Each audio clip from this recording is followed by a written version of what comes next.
阿宝啊，今早带你去吃一顿福建菜。福建菜。小王啊，我们要去沙县大酒店嘞。我们福建又不是只有沙县小吃。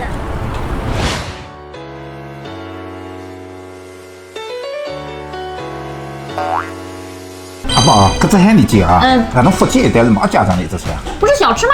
我一直以为夜市才有的。不是啊，我们家里也经常做的。这样子啊？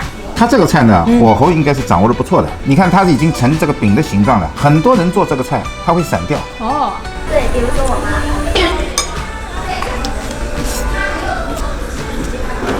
这个吃上去啊，它的外皮有一点脆脆的，你咬到它里面的那个海蛎和蛋的时候，还有红薯粉的感觉，就是非常的滑嫩。它里面还放了萝卜丝，又有软软的口感，又有脆脆的口感，海蛎吃上去也不腥。这个菜的食材你肯定很熟悉，这个就是生蚝。生蚝，这么小的生蚝，是我小时候呀。它也是成年了，这不过呢样不那样子。这种小的呢，它是养在石头上面；我们平时在吃的那种大呢，是养在绳子上面。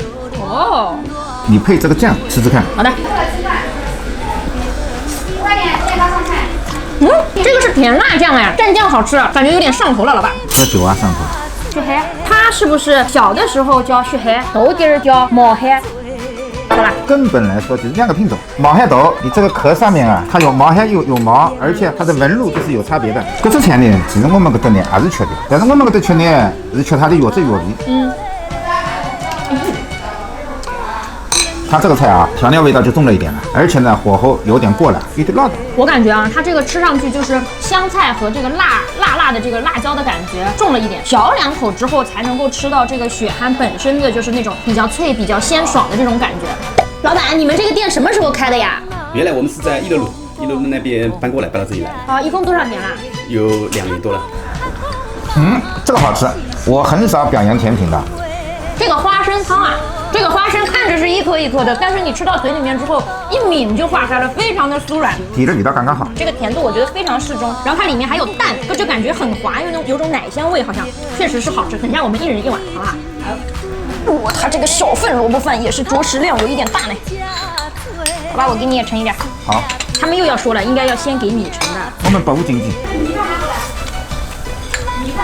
味道不好。一口进去就有海洋的味道，我好像吃到了开洋。我第一口吃进去是猪血个味道，肯定是猪油炒的，有点开洋也有点，萝卜有2种，还有胡萝卜。